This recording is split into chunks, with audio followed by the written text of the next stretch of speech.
We've seen recently a very disturbing phenomenon where the criticism of Israel, I'd rather say the condemnation of Israel in very, very wide circles in Western civilization, not just by known anti-Semites and haters of Israel and critics of Israel and people, the usual suspects, but very widely and broadly in public opinion, the leadership, condemning Israel for what Israel is doing in this war. And I think I can explain a large part of it by putting it in a broader cultural context. Israel must, and recently more than ever before, challenge the zeitgeist of our time that is prevalent in Western civilization.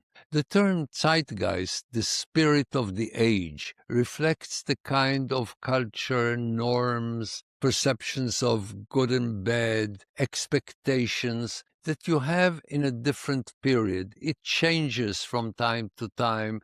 It was in the end of the 19th century very different than what it became after the First World War. It is something that reflects what people perceive to be the right thing or the wrong thing, the spirit of the age. And what we have since the collapse of the Soviet Union, after the collapse of Nazism, was a perception in the West that we, the liberal democracies, basically won. You don't have to go to the end of history, but it is enough to say that there was this perception that we in the West, with our values, with our liberalism, with our democratic system of government, basically proved to the whole world that we can provide a better life and better quality of life, and that because of the media, everybody realizes that we are the success and everybody wants the success, and people want to come and live in our countries because they realized how good life is in our countries. And yes, there are other places in the world where this is not finally established, but we are at least in the direction where others recognize it too, and it's a kind of global recognition. And what we also have, or at least we should develop, is some kind of global universal solidarity. We should care for people all over the world. So the perception is that since everybody knows that good life is a life of peace and democracy, and since everybody wants to come and live in democratic, peaceful states in Europe, in the United States, in Australia, where have you, and since the media made it common knowledge, since everybody knows how we live and wants to live this way, then we can speak about global solidarity, universal solidarity. We can offer asylum in our own countries for people who are persecuted anywhere in the world, so they can come. And these ideas are very noble, and I can understand them, and I would have wanted to share some of them. Only people were not thinking it through. For instance, if you say we have global solidarity and everybody in the world that is suffering has a right to come to the United States or to a European country, what happens when billions of people come? I mean, billions are unhappy. Hundreds of millions are persecuted. What happens if they come to Europe and bring their own culture, which is very, very different from the open-minded, pluralistic culture that we have dominant in the United States or in Europe, but also this idea that there is a kind of universal will of the people. There is the international community, and we have a rule-based society, and we have international law, and this is determined by international organizations. And whereas not everybody is there yet, everybody should be on the way to this direction, because isn't it what people want, a better life? And have we not proved that having a better life can only be done under these circumstances? So it's a process. We are not yet there, but this is a direction. And then, of course, what you shouldn't do is to use force. And if you have to use force on a very limited scale in the very uncommon situations where other means don't work, then at least use it proportionally. And when you define proportionality, when you explain what proportionality is, proportionality means you do to your enemies what your enemies have done to you and not much more than that, because otherwise you are being disproportionate and so on. And this kind of view of the world, this kind of Weltanschauung, was deeply embedded in what has developed in recent decades in the world. And Israel must, if it wants to survive, go against it in a very major way. First of all, because if Israel will not use force, it will not exist. I will explain it in a moment. Second, if you take this definition of proportionality, this concept of proportionality, the inevitable result is failure. If you will be proportionate in this technical way, you will lose because the barbarians will make it impossible for you to live. And even if you don't lie, and most people who criticize Israel do lie, they're not even aware, not always aware, that they're lying, but they don't want to find out an uncomfortable truth because it's very comfortable for them to say something that is completely wrong and untrue. If Israel will abide by these rules, Israel will not exist. Let me explain it on a number of different levels. And it came to the fore in Gaza because Gaza was a very extreme case where it was impossible to accept these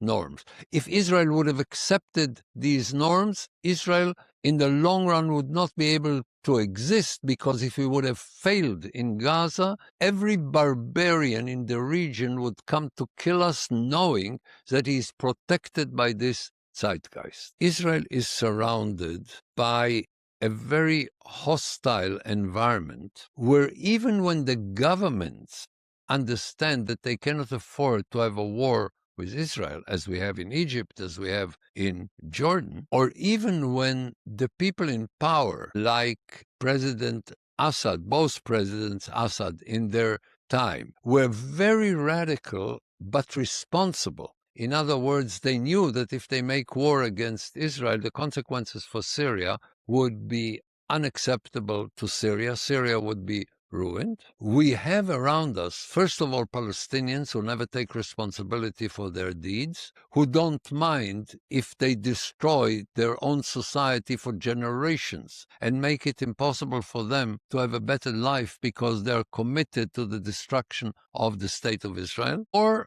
people, jihadists, or people like those who run Hezbollah and Hamas, who again don't care about their own people, are completely committed, intoxicated by the need to kill Jews. This is what Hamas is all about. By the way, they say it. They say it openly. They say, you Jews will lose because you love life, and we, people in Gaza, will win because we love death. We're speaking about the death cult. We're speaking about something that is so profoundly uncivilized that people in Europe or in the United States find it difficult to understand how depraved this culture is. And these people get up in the morning to kill Jews. This is what they are about. And if you don't come at night and you arrest them or you kill them, they will get up in the morning and they will kill you. And if you don't, when you have good information about a terrorist group that is organized in Nablus, if you don't come at 3 o'clock in the morning and arrest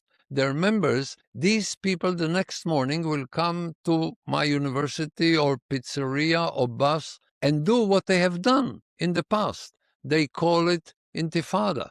By the way, they openly say, and their supporters in the United States and in Europe openly say, they want to globalize the intifada, namely to do it not only in the Middle East, not only directly against Israel, but against Jews and against people in America and in Europe.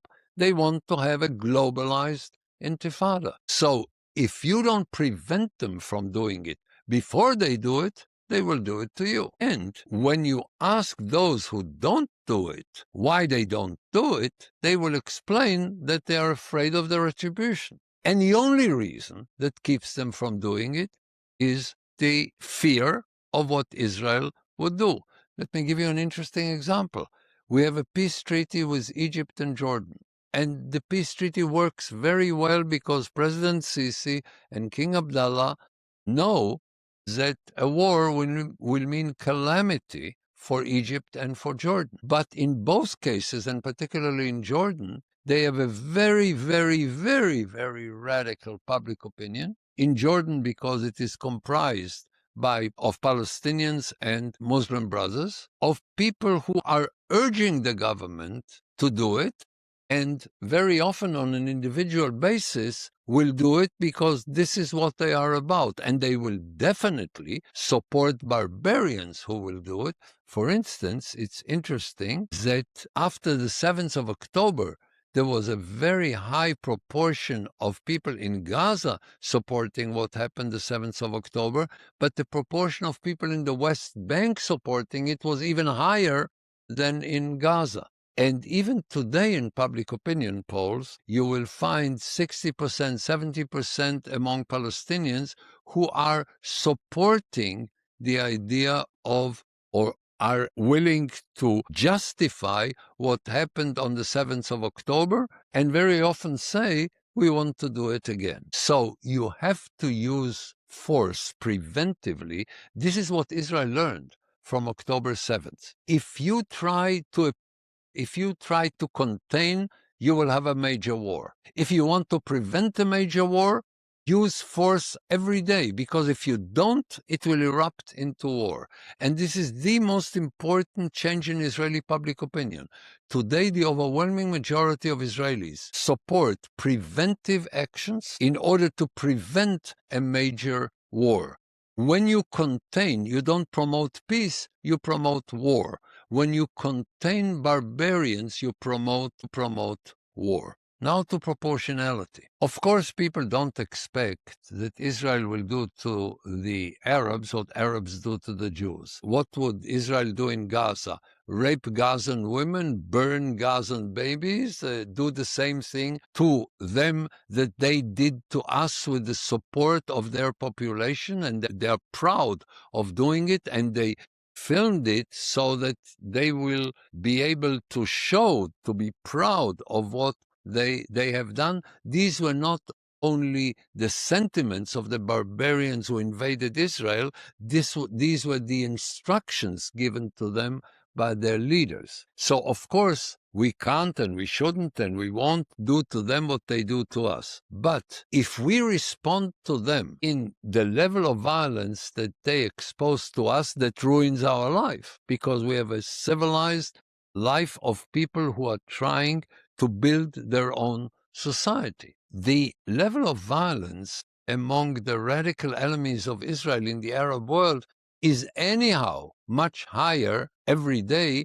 than the kind of violence Israel would use if it were proportional in the simplistic and formal sense of the term. The purpose of the Israeli response is to deter them from war. And if they can get away by their own terms with what Israel did, then war will be much more prevalent than before. So, from an Israeli point of view, we need to have the kind of response that will make it unacceptable for the other side to make war, since Israelis value life dramatically more than their radical Arab enemies, and they say so. And they always require that if they give up one hostage, Israel gives up 100, because they know that their lives are much more important to Israel than the lives of their people are important to them. And again, they say so,